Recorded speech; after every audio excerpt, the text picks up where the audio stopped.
The storm is not the people shouting around you, not the deadlines pressing in, not even the sudden blows life throws your way. The real storm is inside, and the mistake most people make is believing they are fighting the outside world, when in truth, they are fighting their own reactions to it. You can be in the middle of chaos, surrounded by noise, and still be calm if your inner world remains untouched. And you can also be in a perfectly quiet room, yet destroy yourself with your own racing thoughts, doubts, and fears. This is the first truth of control. You never lose because of the storm around you. You lose because you failed to anchor the storm within. Most people break before the first move is even made. They panic at the hint of criticism. They flinch at the sight of pressure. They crumble not because they were defeated, but because they defeated themselves. The enemy does not need to strike if you are already tearing yourself apart with worry and fear. It is why the strongest people are rarely the loudest or the busiest. They are the ones who look untouched, even when the world is falling apart. They have learned that control is not about stopping the storm, but about refusing to let it enter. Every argument, every attack, every unexpected turn in life starts first in your head. Someone insults you, and before anyone else reacts, your mind starts spinning. Did I deserve that? Should I fire back? What will people think of me? In that tiny gap between their words and your response, the whole battle is decided. The weak rush to defend, to explain, to fill the silence with nervous words. The strong do the opposite. They hold still. They let the wave crash without moving, and in that stillness, they reveal that the storm never reached them. Control begins with silence, and silence begins inside. When your breathing slows instead of quickens, when your thoughts remain steady instead of scattered, when you choose to wait instead of rush, you are no longer reacting to the world. You are making the world react to you. People mistake this calm for indifference, but it is not. It is strength, it is power. It is the ability to choose your response instead of being dragged by emotion. The truth is, chaos does not defeat you because it is strong. Chaos defeats you because you let it shape your feelings. You hand over control the moment you allow outside noise to dictate your inside state. But when you learn to anchor yourself, to hold a calm mind, even when voices rise and tempers flare, you create something rare. You create presence. People feel it even before they understand it. They see you sitting still when others fidget, speaking slow when others rush, breathing calm when others lose control. And they realize you are not just surviving the storm. You have already mastered it. The first rule of control is simple, but very few ever master it. Do not match the energy that is thrown at you.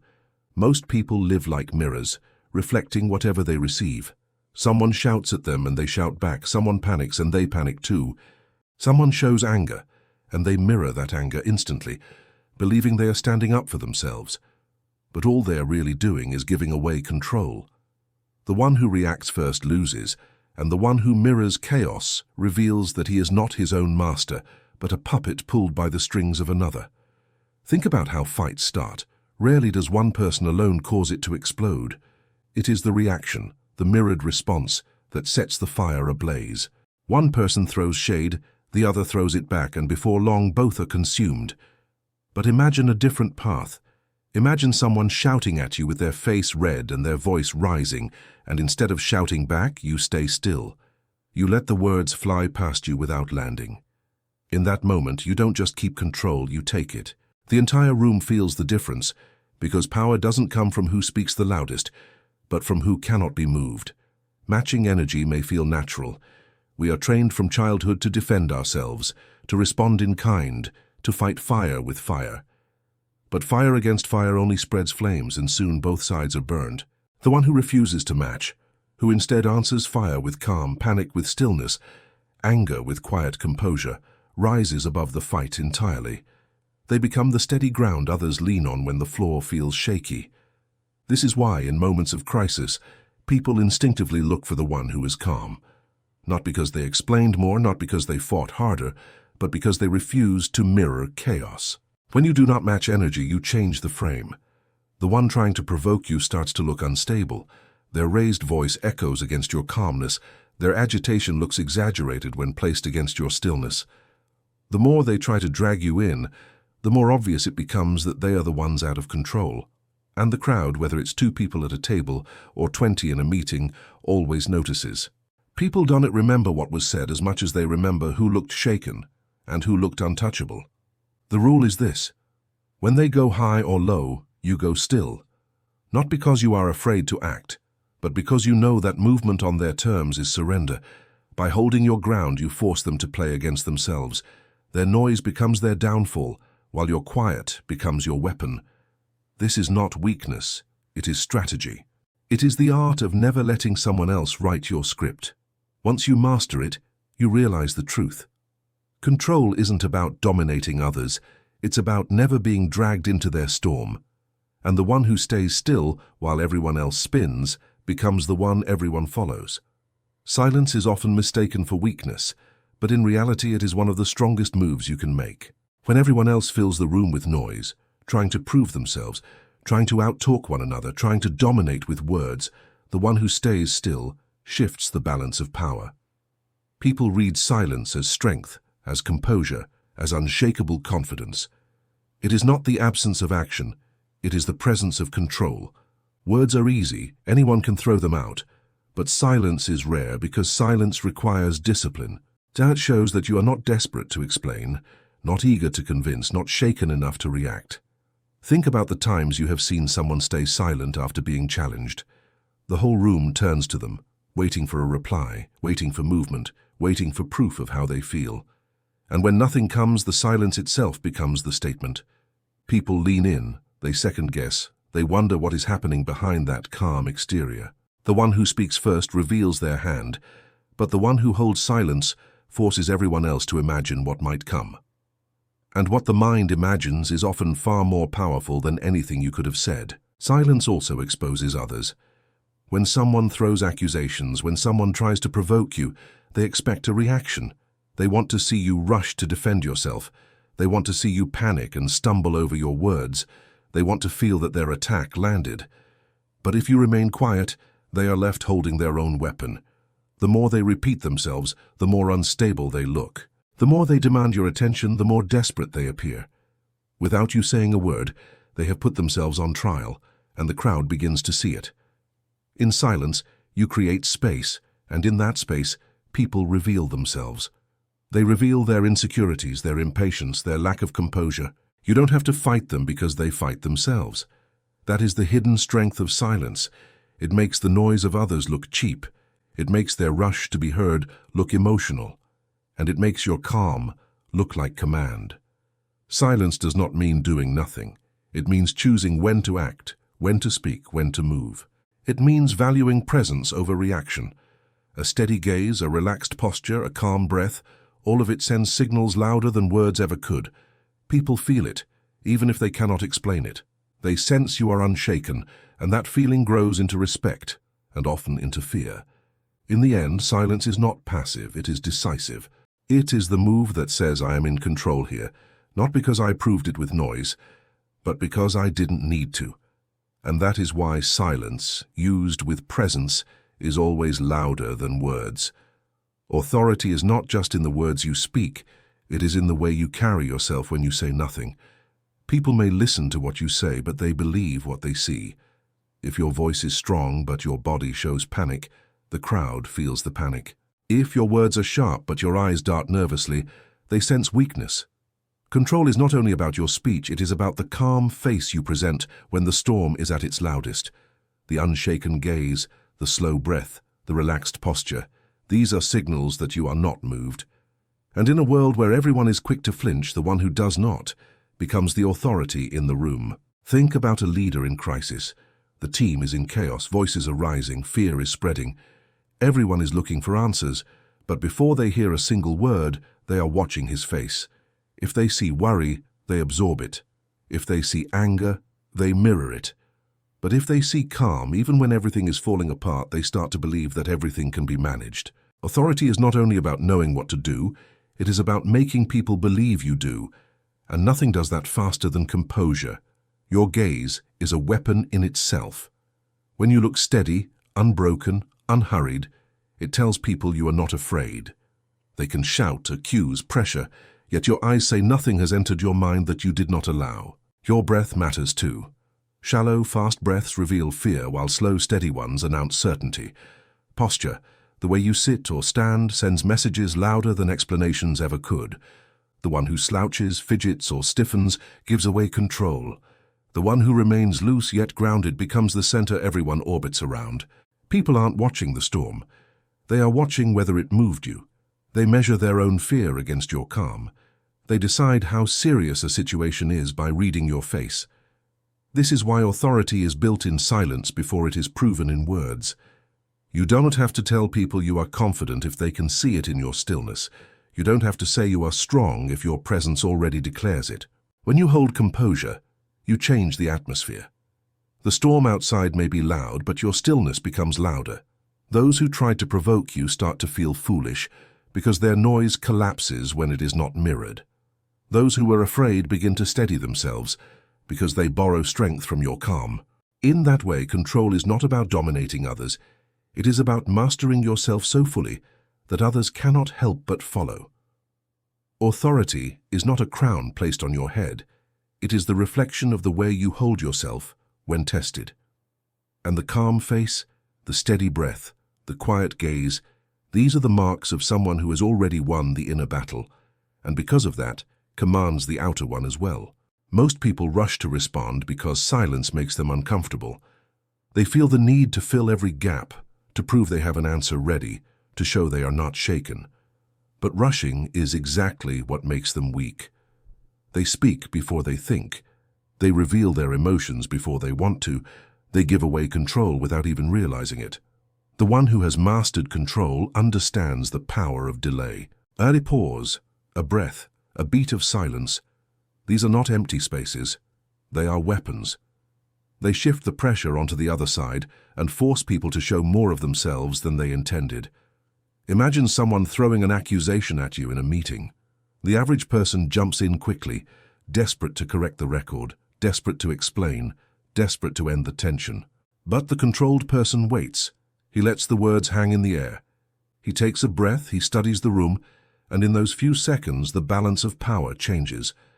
Everyone expects him to defend himself, but his pause makes them lean in, makes them wonder what is coming. And in that gap the accuser starts to feel exposed.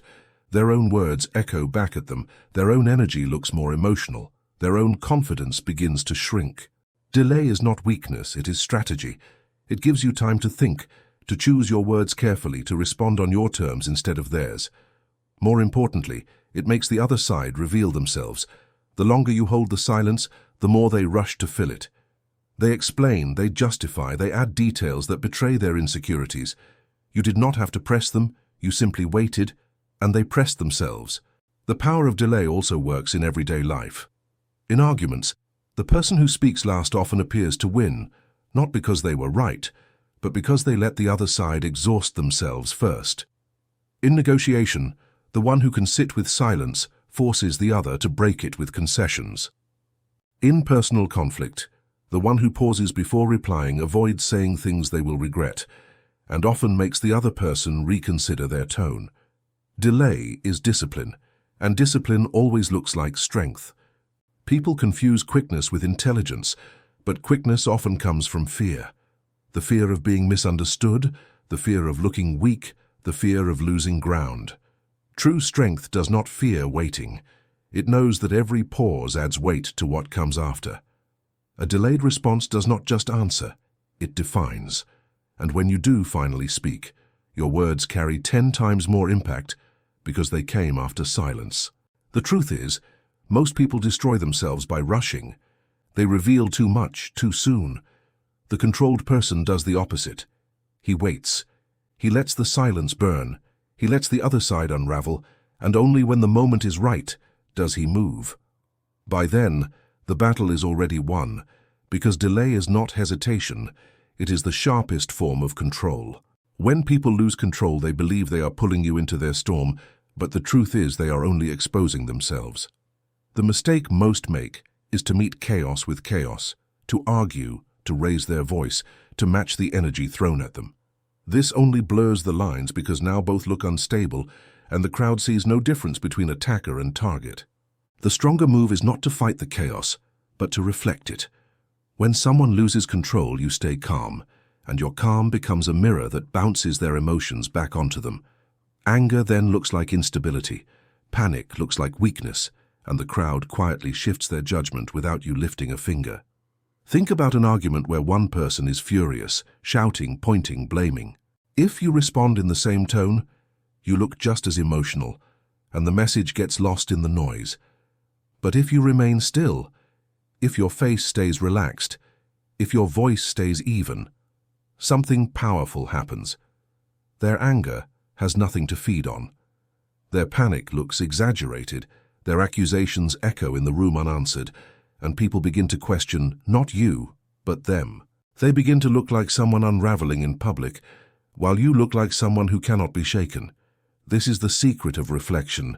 You do not absorb their chaos. You simply let it rebound back to its source. They hope to make you look small, but instead their own behavior shrinks them. They wanted to see you lose control, but your composure highlights that they are the only one spiraling. It is not about humiliating them. It is about refusing to play the game on their terms. By holding still, you force them to reveal their hand again and again until they collapse under the weight of their own emotions. Calmness in the face of chaos does more than protect you. It magnifies the imbalance of the other side. The louder they get, the more foolish they appear next to your silence. The more desperate they act, the more composed you seem without saying a word.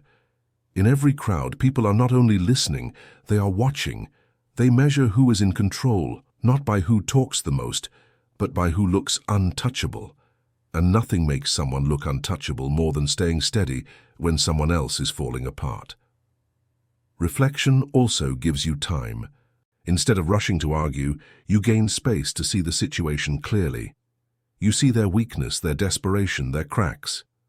While they drown in emotion, you collect yourself, and when you finally choose to respond, you can do so with precision. One calm phrase, one measured response carries far more impact than a storm of words shouted in defense. In the end, turning chaos into a mirror is not about silence alone, it is about presence. It is about making people feel the difference between your steadiness and their instability. And when that contrast becomes clear, they are judged by their loss of control, while you are remembered for never losing yours. Most people believe that the way to deal with an attack is to explain themselves. They rush into long sentences, justifications, and clarifications, hoping that if they provide enough detail, the other person will understand and back down. But this rarely happens. In fact, the more you explain, the more guilty you appear, because explanation is a reaction, and reaction always looks like weakness. The stronger move is not to defend, but to redirect. Instead of meeting their accusation with proof, you turn the spotlight back onto them. A short, calm phrase like, "If that's how you see it," or "Tell me more," shifts the weight of the moment. Suddenly, you are no longer under fire. They are. This tactic works because people who attack expect resistance. They want to see you scramble. They want to watch you prove yourself. They want to feel that they have power over your emotions. But when you do not give them that, when you simply redirect their words back to them, they are left exposed. Their attack hangs in the air, demanding to be supported, demanding to be explained, demanding to stand on its own. Most of the time it cannot, and the attacker is forced to reveal more than they planned. Think about a conversation where someone says you are arrogant. The natural response is to argue, to list reasons why you are not, to bring up examples of your humility. But none of that matters because in arguing, you have already accepted their frame. The redirection move is different. You stay calm, you look at them and you say, "If that's how you see it, nothing else." The energy bounces back onto them, and suddenly, it is not you who must prove, but them. They may try again, but with each attempt, they begin to look more emotional, more unstable, while your stillness grows heavier with authority. Redirection without defense is not avoidance, it is control. It says, "I will not let you decide the terms of this interaction. I will not let you dictate the frame. If you want to attack, you will have to carry it yourself." This forces the accuser into the very position they hope to put you in. Now they are explaining. Now they are justifying. Now they are scrambling to keep their story alive while you remain untouched. The brilliance of redirection lies in its simplicity. You do not need clever comebacks or long speeches. The shortest phrases carry the most weight when delivered with composure. Tell me more. Interesting perspective. Noted. Each one ends the attack without engaging in it. Each one leaves the other person struggling to find footing. In the end, redirection without defense is about refusing to play the game of explanation. You don't convince, you don't beg, you don't prove. You hold still, you shift the spotlight, and you let the attacker perform their own collapse. And when the dust settles, it is not your defense people remember, it is your calm. Noise always feels powerful in the moment. A loud voice, a sharp insult, a sudden outburst. These things grab attention instantly. People turn their heads, they lean in, they react. But noise burns out as quickly as it rises. Shouting fades, insults are forgotten, and outbursts lose their force once silence follows. What remains after the noise is not the words themselves, but the impression left behind. And this is where presence proves itself stronger than any storm. Presence lingers. It stays in the room after the shouting has stopped. It lives in people's memory long after the words are gone. And it belongs to the one who stayed unshaken. Most people confuse winning with dominating the moment. They believe if they can speak louder, argue harder, or react faster, they will come out on top. But the real win is not in the noise, it is in the aftermath. When the dust settles, no one remembers the exact lines that were thrown. But everyone remembers who looked rattled and who didn't. Authority is measured not in volume, but in composure.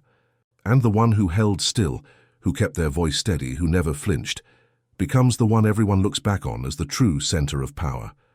Presence is not something you beg for, it is something you build. It is the weight you carry into a room that makes people notice without you saying a word. It is the calm that spreads when you do not match chaos with chaos.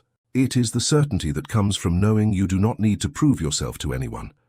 Presence does not rise quickly, but once it is formed, it outlasts every outburst. When people argue and then look around for judgment, it is your stillness that frames the entire scene. Think about a heated meeting where tempers flare, voices clash, interruptions pile up, people throw sharp comments across the table. The one who jumps into the storm looks like part of it, but the one who waits, who speaks only after the noise dies, becomes the one people listen to. His words are remembered not because they were louder, but because they came after silence, wrapped in authority. The storm faded, but his presence stayed. Outbursts can shake the air for a moment, but they cannot hold the room. Only presence can do that. And presence comes from control, from patience, from the refusal to be pulled into every small fight. It comes from the understanding that storms always pass, and that the person who holds steady while they rage becomes stronger when they are over. People respect the one who can remain calm while others fall apart, because it proves a kind of strength that noise can never fake. In the end, storms fade, but presence lingers. The controlled person does not just win the moment, they win the memory. And when people look back, they do not ask who shouted the loudest, they remember who stayed unshaken. The highest level of control is not simply silence, it is something far greater. It is the aura you carry, the invisible presence that tells people you cannot be moved no matter what is thrown at you. Silence can be used as a tool, composure can be practiced in moments of chaos, but aura is different. Aura is who you become after long discipline, after training yourself to resist the pull of reaction, after learning to sit still when the world wants you to flinch. At this stage, you no longer need to prove calmness because it radiates from you naturally. People feel it before you speak, and because of that, they stop trying to shake you. They already know they will lose before they even begin. The untouchable state is not coldness. It is not about shutting yourself off from the world or refusing to care. It is about being so secure in yourself that nothing outside can reach in and control your emotions. Attacks, insults, even praise, none of these can move you from your center. People see this, and they sense danger in it. They sense that you are beyond influence, beyond manipulation, beyond the ordinary games that most people play. And once they sense that, their approach changes. They stop testing you, they stop baiting you because they know the outcome is already decided.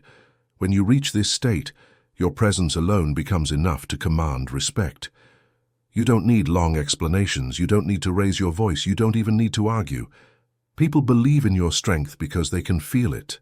They can see it in your eyes that do not dart, in your breath that never quickens, in the way you move slowly when others rush.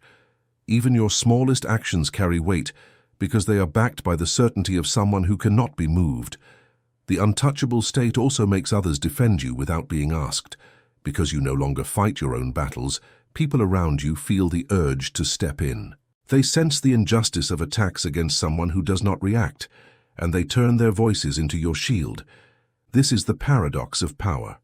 The less you defend yourself, the more others defend you. The less you try to control people, the more they feel compelled to align with you. You rise not by demanding respect, but by embodying something that people instinctively respect. In the end, the untouchable state is about aura, not effort. It is about becoming the person who does not just survive storms, but who no longer attracts them, because storms cannot move mountains. Once you reach this point, your reputation stops being about what others say. It becomes about what people feel when they stand near you, and that feeling is caution, reverence, respect, sometimes even fear. Not because you fought for it, but because you became the kind of person who never needs to fight at all. Maybe this video helped you see yourself, or someone you know, in a different way. Feel free to let us know via a like or in the comments. And if you want more wisdom and guidance in becoming a better version of yourself, subscribe now. This is the moment to start becoming the person you really want to be.